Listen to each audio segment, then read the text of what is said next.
Hello students, good morning to all of you. So in yesterday's video, we studied limitations of valence bond theory, and after that we completed applications of coordination compounds. So with that we finished the topic coordination compounds. But since some concepts in coordination compounds are difficult to understand, that's why I would like to teach once again the articles which we studied in the topic coordination compounds. So let's revise some concepts in brief which we studied in the topic coordination compounds. So most amazing field of modern inorganic chemistry is coordination chemistry. Coordination chemistry, it is the most amazing field of modern inorganic chemistry. So coordination compounds, they are very important to human beings. So coordination chemistry, it is most important one, and definition of coordination chemistry is the branch of chemistry which deals with the study of coordination compounds or complex compounds is called as coordination chemistry. That means in Marathi, coordination chemistry केमिस्ट्रीची अशी महत्त्वाची branch आहे की ज्या ब्रँचमध्ये कुणाचा study केला जातो, complex compound और कोऑर्डिनेशन कंपाउंड्स यांचा स्टडी ह्या ब्रँचमध्ये केला जातो. तर अशा प्रकारे कोऑर्डिनेशन केमिस्ट्री ह्याची आपल्याला डेफिनेशन आपल्याला करता येईल. So these coordination compounds, they play very important role in biological functions. So in our body, various biological functions are taking place, and these coordination compounds, they plays many important role in biological functions. म्हणजे आपल्या शरीरामध्ये ज्या काही biological reactions होतात किंवा जे काही biological functions होतात त्यामध्ये कोऑर्डिनेशन कंपाउंड जे आहेत ते कोऑर्डिनेशन कंपाउंड्स अतिशय महत्त्वाचा रोल प्ले करताना आपल्याला आढळतील. बऱ्याचशा बायोलॉजिकल फंक्शनमध्ये त्यांचा रोल अतिशय महत्त्वाचा असलेला आपल्याला पाहायला मिळेल. तर त्यासाठी काही एक्झाम्पल आपण विचारात घेऊया.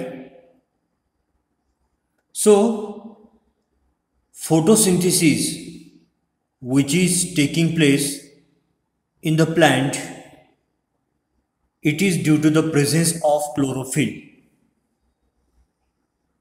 So in photosynthesis, chlorophyll plays very important role, and this chlorophyll, it is the coordination compounds of metal, and that metal, it is the magnesium metal. So chlorophyll is coordination compound of magnesium. Then we know that in our blood hemoglobin is present. So hemoglobin, it is also the coordination compound or complex compound, and it is the coordination compound of which metal? Iron metal. So in such a way that coordination compounds are very much important to us. Or there is another example that is vitamin B12. So vitamin B12, it is the coordination compound of metal, and that metal is cobalt.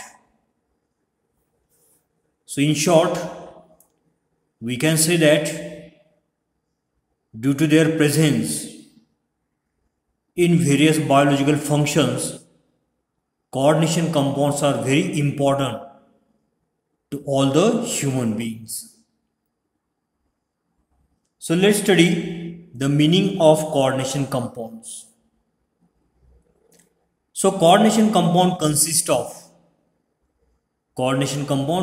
of central metal atom or ion surrounded by number of oppositely charged ion or neutral molecules.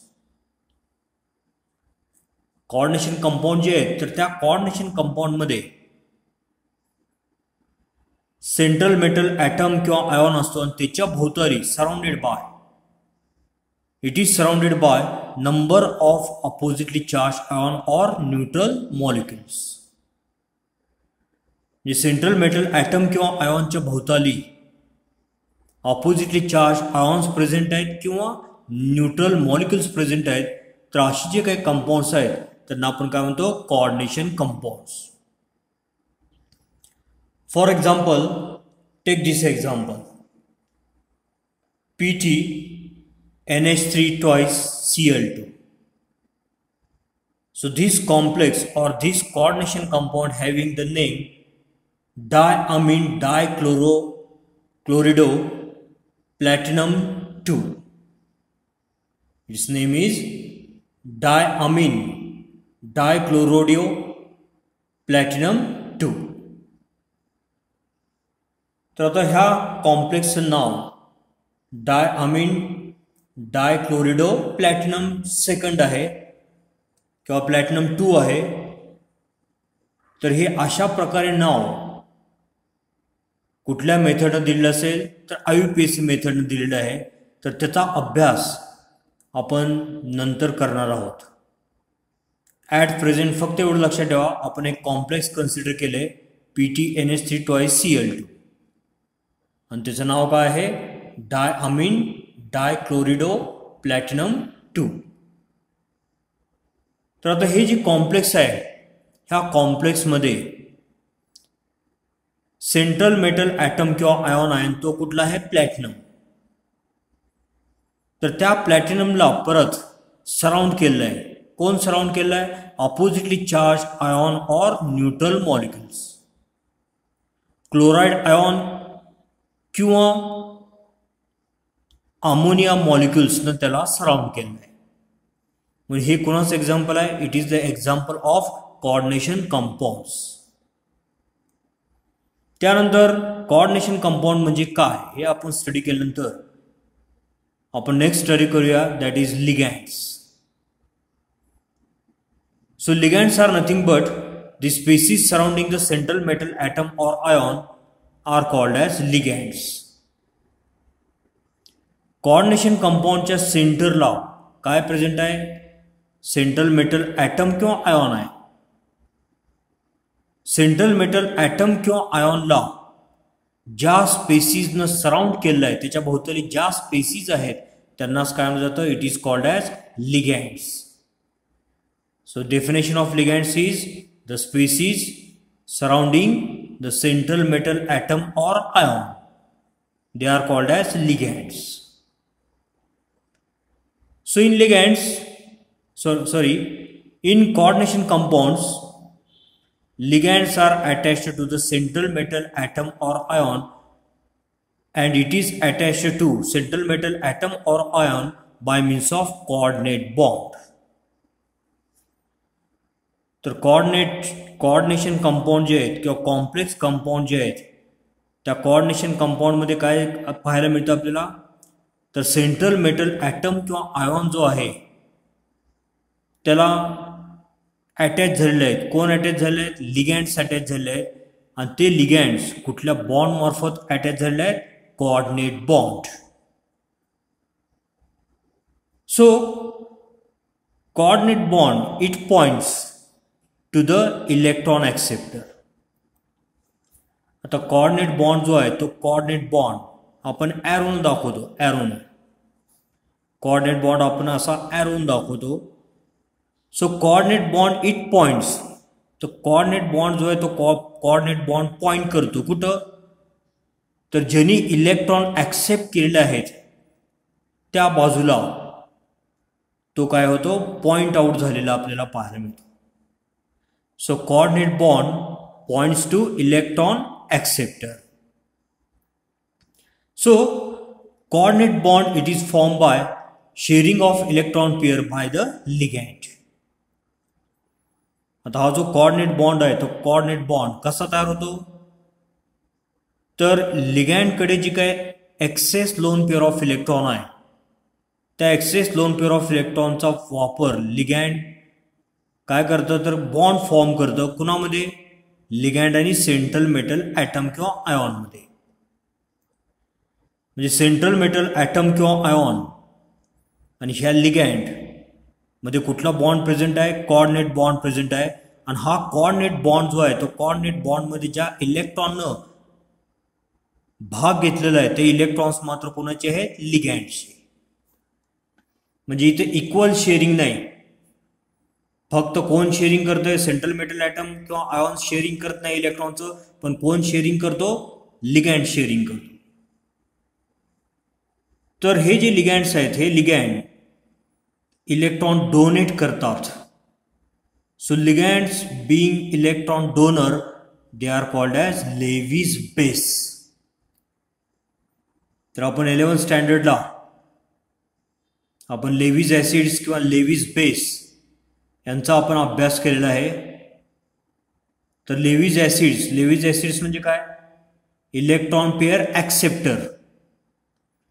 जे electron pair दुसऱ्याकडून accept करतात त्यांना लेव्हिजनं काय म्हणलं, acids. आणि जे electron दुसऱ्याला donate करतात त्यांना लेव्हिजनं काय म्हणलेलं आहे, बेस. तर आता लिगॅंड जे आहेत ते लिगॅंड इलेक्ट्रॉन डोनेट करतात, दुसऱ्याला इलेक्ट्रॉन देतात, त्यामुळे लिगॅंडला आपण काय म्हणू शकतो, Lewis base. Ligands are the electron donor, that's why they are the Lewis base, while central metal atom or ion accept electron.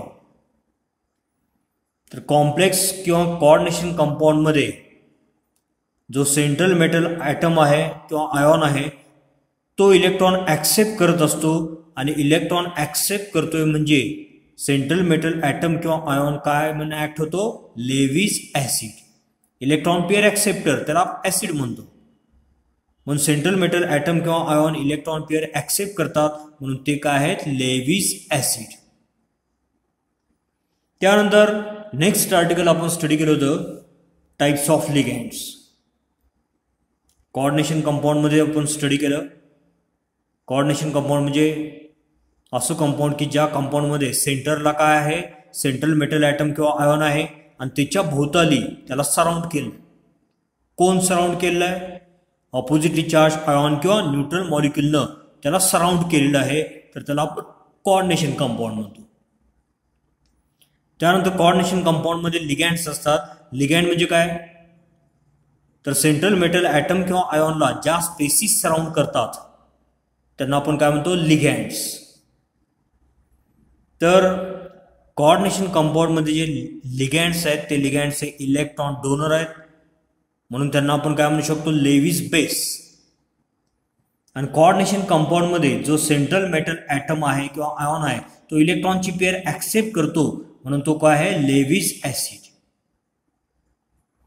After that we studied the next article and that article was types of ligands. After studying the definition of ligand, the next article was types of ligands.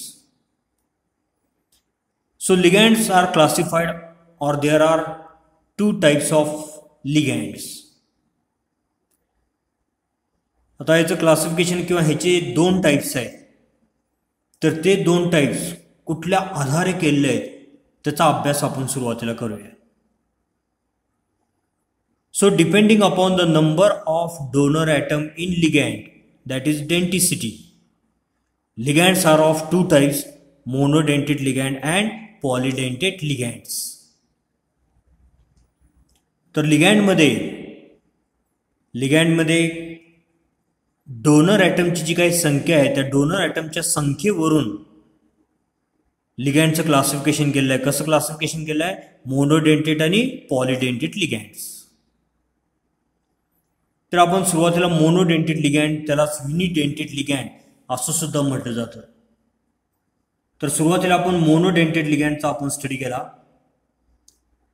So monodentate ligands or unidentate ligands are nothing but these are the ligands which having single donor atom. They having a single donor atom and shares electron pair to form the coordinate bond with central metal atom or ion. Monodentate ligand किंवा युनिडेंटेड ligand हा लिगँडचा पहिला प्रकार आपण अभ्यासतोय. तर याच्यामध्ये monodentate लिगँडमध्ये फक्त single donor atom आहे. So single donor atom shares electron pair and it forms a coordination bond between central metal atom or ion and ligand. For example ammonia molecules, neutral molecule आहे ammonia. तर अमोनियामध्ये donor item जो आहे तो donor item फक्त एकच आहे, हा नायट्रोजन. कारण नायट्रोजनवरती काय प्रेझेंट आहे? Loan pair of electron, extra pair of electron present आहे. म्हणजे तो नायट्रोजन दुसऱ्याला इलेक्ट्रॉन देऊ शकतो. म्हणून हे जे लिगँड आहे ह्या लिगँडमध्ये फक्त नायट्रोजनच इलेक्ट्रॉन पेअर डोनेट करू शकतो, हायड्रोजन नाही. म्हणून हे कसलं लिगँड आहे? Monodentate ligand. Here donor atom is one and that is nitrogen. किंवा क्लोराईड आयॉन आहे, हायड्रॉक्साईड आयॉन आहे किंवा सायनाइड आयॉन आहे. तर यांच्यामध्ये जो काही ॲटम आहे central metal have electron pair on chlorine, oxygen and nitrogen. तर इथं क्लोरीन, ऑक्सिजन किंवा नायट्रोजन वरती इलेक्ट्रॉन पेअर प्रेझेंट आहे. म्हणून हे कोणाचे एक्झाम्पल्स आहेत? मोनोडेंटेट लिगँड्स. त्यानंतर नेक्स्ट आपण स्टडी केलं होतं पॉलिडेंटेट लिगँड. लिगँडचा दुसरा प्रकार पॉलिडेंटेट लिगँड्स. आता पॉलिडेंटेट लिगँड म्हणजे काय? So these are the ligands which contains two or more donor atoms linked to the central metal ion. Coordination compound मध्ये जो सेंट्रल मेटल आयॉन किंवा ॲटम आहे त्याला जर अटॅच झालेले जे लिगँड्स आहेत त्या लिगँडमध्ये दोन किंवा दोनपेक्षा जास्त डोनर ॲटम असतील तर त्यांना काय म्हणायचं? पॉलिडेंटेट लिगँड्स. So polydentate ligands are nothing but these are the ligands which having two or more donor atoms linked to the central metal ion. For example, ethylene diamine. So in ethylene diamine, so there are two nitrogen atom and these two nitrogen atom having a lone pair of electron, so they can donate this electron pair to other. So there are two donor atoms, this nitrogen and this nitrogen. That's why it is the example of polydentate ligands. Then another example of polydentate ligand is ethylene diamine tetraacetate ion. This is the formula of ethylene diamine tetraacetate ion. So in this ethylene diamine tetraacetate ion, these oxygen, negatively charged oxygen, or these nitrogen, they are the electron donor atoms. So this oxygen having a negative charge, electron rich species, this oxygen, this oxygen, this oxygen and this oxygen. So in the ethylene diamine tetraacetate ion, 4 oxygen, they are electron donors, and there are 2 nitrogen, they are also electron donor. So here more than two donor atoms are present. So that's why it is the example of polydentate ligand. Two or more donor atoms are linked to the central metal ion, then it is the polydentate ligand. So these two are the examples of polydentate ligands, because two or more than two donor atoms are present in these two complex, so in these two ligands. Then the next ligand, it is the ambidentate ligand. So if ligand has two or more donor atoms,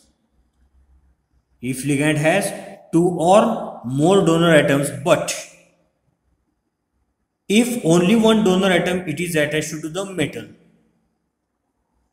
then such type of ligand is called as ambidentate ligand.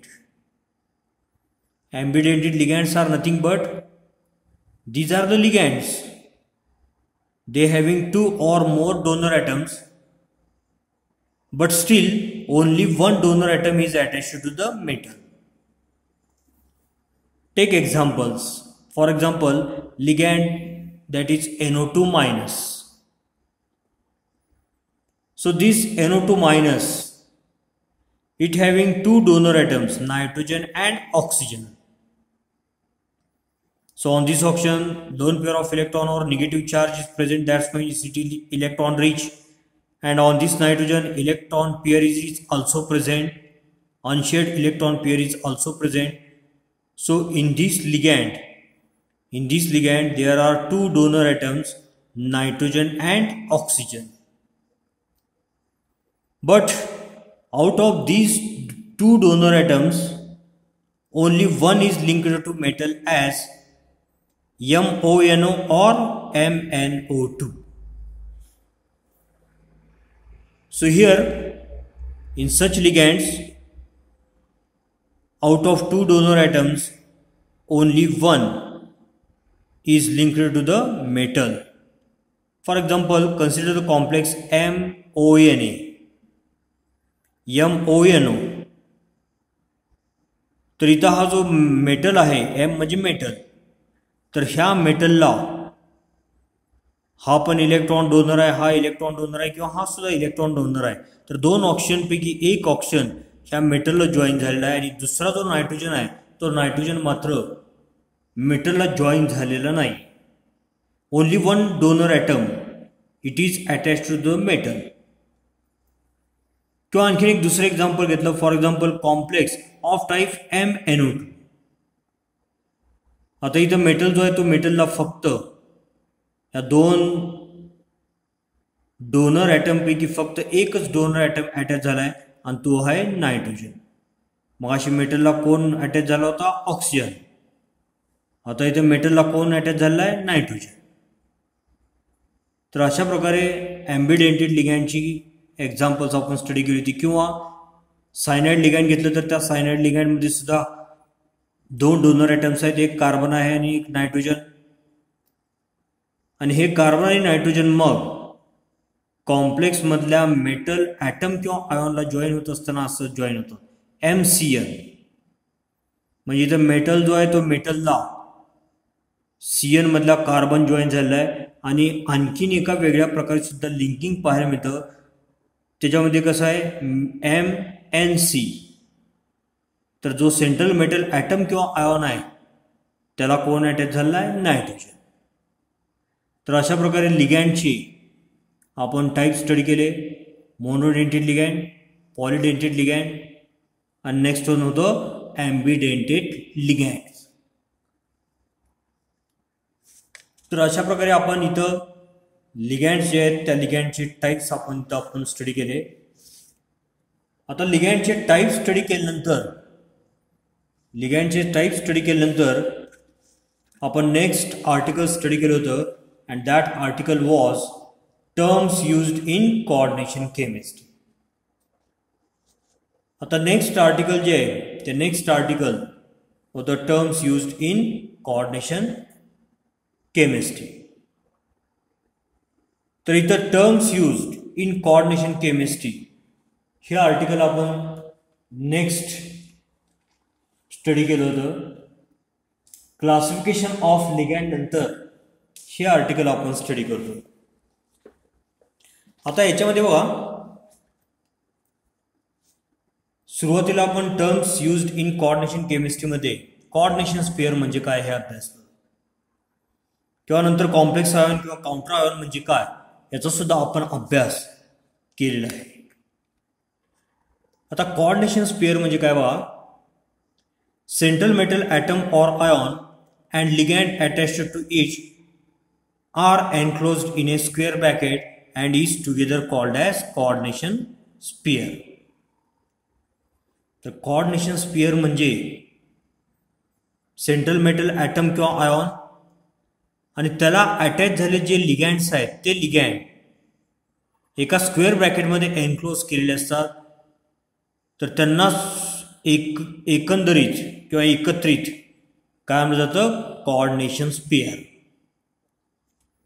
आता एक example घेतलं इथं, K4FeCN6 ह्या कॉम्प्लेक्सचं नाव आहे potassium फेरोसायनाइड. तर potassium फेरोसायनाइड जो आहे त्या पोटॅशियम फेरोसायनाइडमध्ये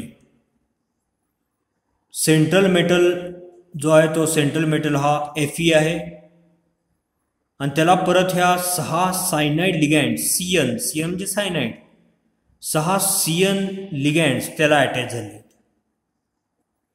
तर हे एका स्क्वेअर ब्रॅकेटमध्ये एनक्लोज केलेलं आहे.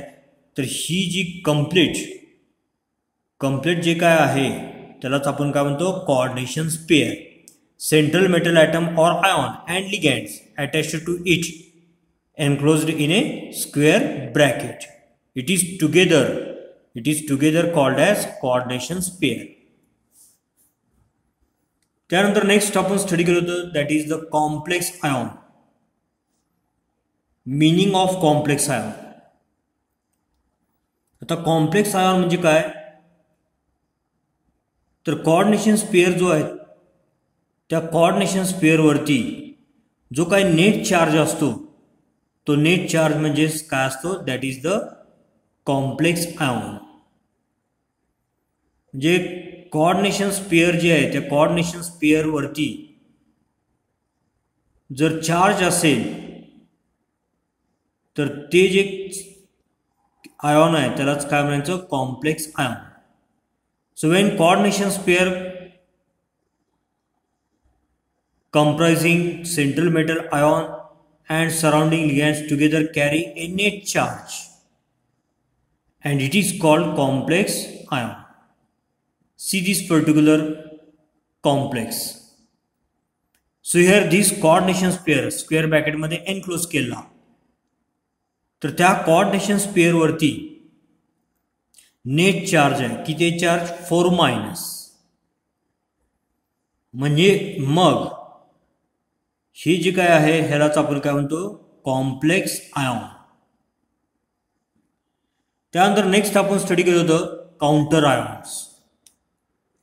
आता काउंटर आयॉन म्हणजे काय व्हा, the ionizable group which is shown outside the bracket are counter ions.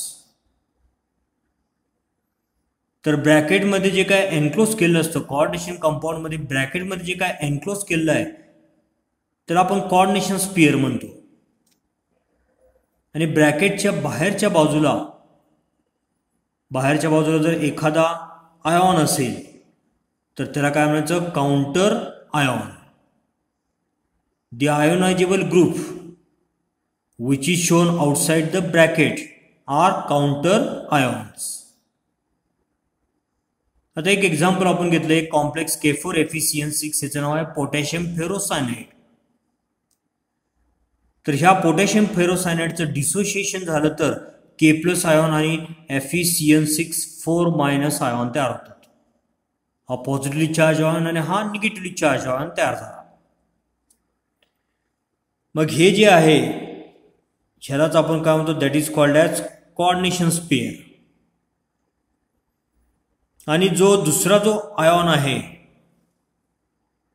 त्या दुसऱ्या आयॉनला काय म्हणायचं, काउंटर आयॉन.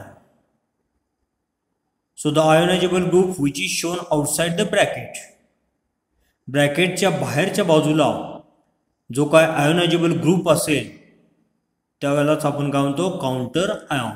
तर के प्लस हा काउंटर आयॉन आहे. त्यानंतर नेक्स्ट आपण स्टडी केलं charge number of complex ion and oxidation state of metal ion. Charge number of complex ion. Complex आयॉनचा चार्ज नंबर म्हणजे काय किंवा मेटल आयॉनचे ऑक्सिडेशन स्टेट म्हणजे काय हे आपण अभ्यासलं. आता charge number of complex ion म्हणजे काय बघा. So the net charge carried by complex ion is called its charge number. Complex आयॉनचा चार्ज नंबर म्हणजे कॉम्प्लेक्स आयॉनवरती जो काही नेट चार्ज आहे, जो काही नेट चार्ज आहे तो चार्ज म्हणजेच काय असतो त्याचा चार्ज नंबर. आता हा जो चार्ज नंबर आहे हा चार्ज नंबर ही बेरीज असते. कोणाची बेरीज असते. So it is equal to algebraic sum of charges carried out by central metal ion and ligands attached to it. तर आता चार्ज नंबर जो आहे तो चार्ज नंबर आताच आपण स्टडी केलं net charge carried by complex. एखाद्या कॉम्प्लेक्सवरती नेट चार्ज जर असेल, नेट चार्ज जर असेल एखाद्या कॉम्प्लेक्स आयॉनवरती तर तो म्हणजेच काय असतो चार्ज नंबर. तर हे एक्झाम्पल घ्या FeCN6 4-. तर इथं चार्ज नंबर जो आहे तो चार्ज नंबर किती आहे -4, कारण याच्यावरती 4- चार्ज आहे. तर नेट चार्ज जो आहे तो net charge carried by central complex ion is called its charge number. So charge number it is equal to algebraic sum of charges carried out by central metal ion and ligands attached to it. Charge number आता बेरीज आहे. कोणाची बेरीज आहे. It is the algebraic sum of charges carried out by central metal ion. Central metal ion carry out केलेला charge आणि त्याची जी काय लिगँड अटॅच झालेला आहेत तर त्याची ऑक्सिडेशन स्टेट यांची बेरीज म्हणजे चार्ज नंबर. आता charge number of FeCN6 4-. Charge number of FeCN6 4- is -4. कारण हा जो आहे कोऑर्डिनेशन स्पेअर, कोऑर्डिनेशन स्पेअर वरती 4- एवढा चार्ज आहे. 4- म्हणजे ह्या कॉम्प्लेक्सचा चार्ज नंबर किती आहे 4-. आता हा 4- चार्ज नंबर आहे तो चार्ज नंबर कोणाबरोबर आहे equal to algebraic sum of charges carried out by central metal ion and ligands attached to it. त्यासाठी एक एक्झाम्पल घेऊया. तर आता FeCN6 4- याचा charge number of FeCN6 4- is equal to. आता चार्ज नंबर जो आहे तो चार्ज नंबर अल्जेब्रिक सम आहे कोणाची charges carried out by central metal ion and ligands attached to it. Charges carried out by central metal ion म्हणजे oxidation state. Oxidation state of Fe. त्यानंतर charges of ligand, ह्या ligand वरती असणारे charge यांची बेरीज. आता oxidation state of Fe याच्यामधलं Fe ची oxidation state जर काढली तर ती +2 येते आणि 6 लिगँड्स आहेत. 6 into charge on Cn- ion. एका Cn- आयॉन वरती -1 चार्ज आहे म्हणजे 6 इंटू -1 म्हणजे किती झाले -6. म्हणजे Fe ची ऑक्सिडेशन स्टेट +2 अल्जेब्रिक समून प्लस आणि इथं मात्र 6 इंटू Cn वरती चार्ज किती आहे -1 म्हणून उत्तर किती आलं -4. तर FeCN6 4- हे 4- आपल्याला ह्या पद्धतीने काढता येतो आणि हा 4- म्हणजेच काय it is nothing but it is the charge number of complex ion. त्यानंतर नेक्स्ट आपण स्टडी केलं calculation of oxidation number and oxidation state of central metal ion or atom. तर 11th स्टँडर्ड मध्ये रेडॉक्स रिॲक्शन रेडॉक्स रिॲक्शन हा topic तुम्ही 11th स्टँडर्डमध्ये study केला. त्याच्यामध्ये rules to assign oxidation number तुम्ही अभ्यासलेला आहे. तर ऑक्सिडेशन नंबर असाइन करण्याचे जे रूल्स आहेत त्या रूलद्वारे आपण काय फाइंड आउट करू शकतो, ऑक्सिडेशन नंबर किंवा ऑक्सिडेशन स्टेट आपण काढू शकतो सेंट्रल मेटल ॲटमची किंवा आयॉनची. आता एक एक्झाम्पल घेऊया. For example FeCN6 3-. आता कॉम्प्लेक्स आहे आणि त्या कॉम्प्लेक्स मधला हा कोऑर्डिनेशन स्पियर आहे.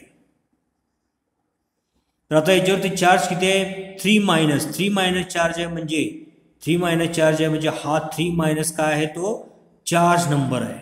ह्या कॉम्प्लेक्सचा चार्ज नंबर किती आहे, 3-. It can be utilized to calculate the oxidation state of Fe. आणि हा जो 3- चार्ज आहे, ह्या 3- चार्जचा वापर करून हा जो Fe आहे, सेंट्रल मेटल ॲटम किंवा आयॉन आहे, त्याची आपल्याला काय फाइंड आउट करता येते, ऑक्सिडेशन स्टेट.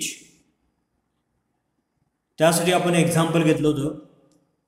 आता FeCN6 3- याच्यावरती चार्ज किती आहे, 3- म्हणजे -3 इज इक्वल टू. त्यानंतर इथं सेंटरला मेटल आयॉन आहे, तो मेटल आयॉन कुठला आहे, iron. So OS of oxidation state of Fe plus algebraic sum आहे 6 इंटू, आता 6 सायनाइड आयॉन आहेत, 6 into charge on Cn- ion. तर अशा प्रकारे हे जर सॉल्व केलं तर आपल्याला काय काढता येते, ऑक्सिडेशन स्टेट ऑफ Fe काढता येते. आणि ती ऑक्सिडेशन स्टेट किती आहे, -3 + 6 इज इक्वल टू +3. तर अशा प्रकारे आपण ऑक्सिडेशन नंबर किंवा oxidation state of central metal आयॉनचं कॅल्क्युलेशन कसं करायचं हे आपण अभ्यासलं. त्यानंतर आणखीन एक एक्झाम्पल घेतलं होतं, oxidation state of nickel in NiCO4. एक कॉम्प्लेक्स आहे NiCO4. ह्या NiCO4 मध्ये जो Ni आहे, सेंट्रल मेटल ॲटम किंवा आयॉन जो निकेल आहे, त्याची आपल्याला ऑक्सिडेशन स्टेट काढायची आहे. तर चार्ज नंबर ऑफ कॉम्प्लेक्स, आता चार्ज नंबर ऑफ कॉम्प्लेक्स जे आहे ते चार्ज नंबर ऑफ कॉम्प्लेक्स म्हणजे काय, अल्जेब्रिक सम आहे. कुणाची अल्जेब्रिक सम आहे, तर ती अल्जेब्रिक सम आहे, ती सम कुणाची आहे, तर मेटल ॲटम किंवा आयॉन आणि लिगँडवरची चार्ज त्यांची. तर इथं हे कॉम्प्लेक्स आपण कन्सिडर केलं NiCO4. आता चार्ज नंबर ऑफ कॉम्प्लेक्स, ह्या चार्ज नंबर ऑफ कॉम्प्लेक्स काढायचा आहे. Charge number of complex is equal to मग oxidation state of Ni plus charge on ligand.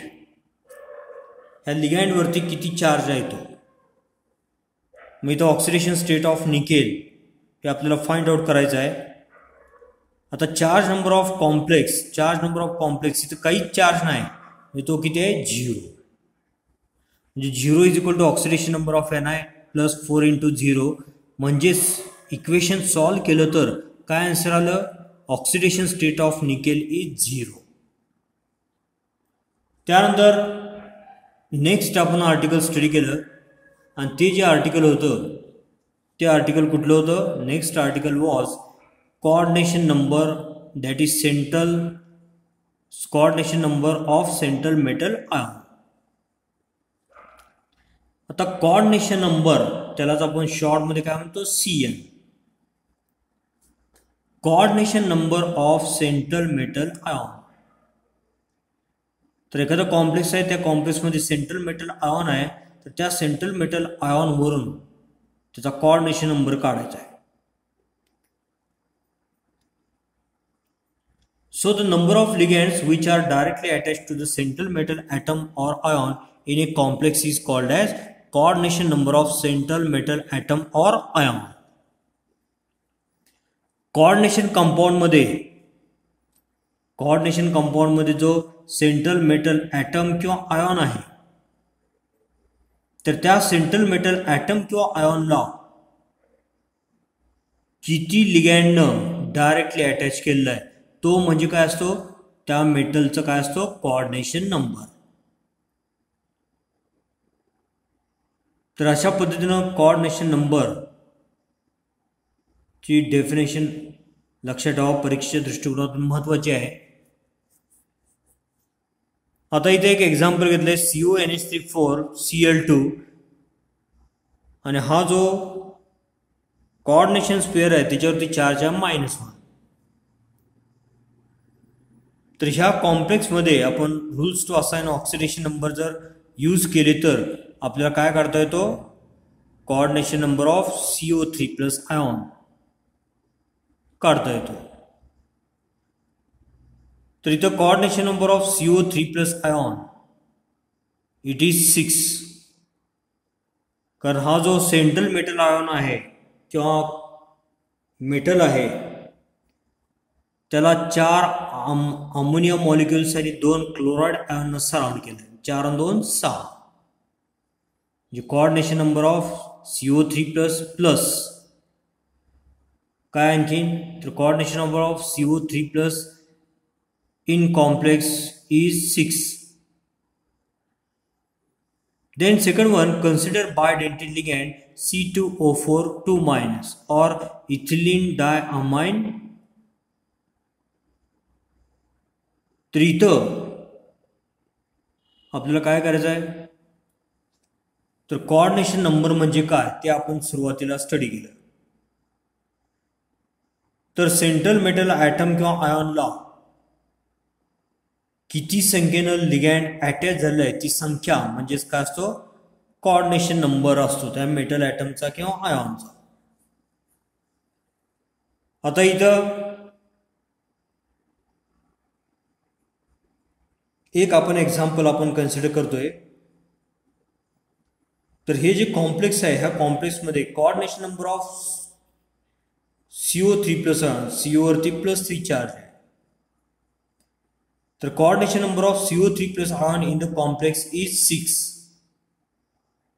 ह्या कोबाल्टचा कोऑर्डिनेशन नंबर हा 6 आहे. कसा 6 आहे, तर त्याला 4 अमाइन आणि 2 क्लोराइड आयॉन अटॅच झालेला आहे.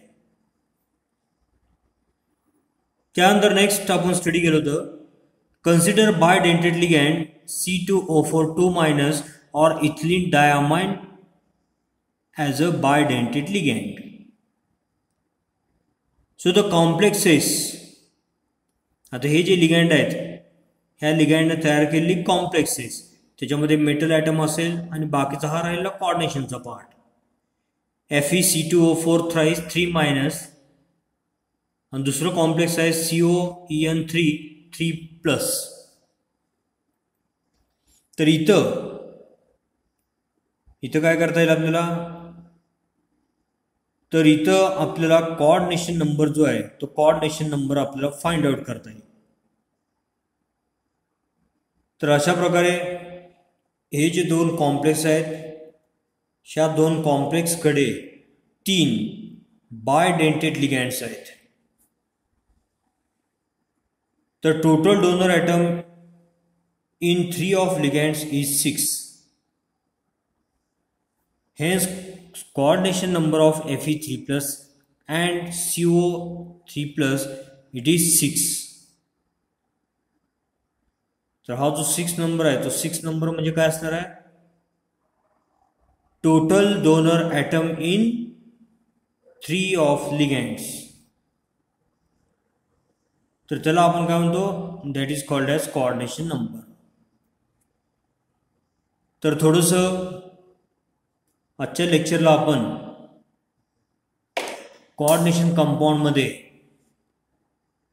सुरुवातीला जे काही आपण स्टडी केलं होतं त्यामध्ये होतं कोऑर्डिनेशन केमिस्ट्रीची डेफिनेशन, कोऑर्डिनेशन कंपाऊंड म्हणजे काय किंवा लिगँड म्हणजे काय.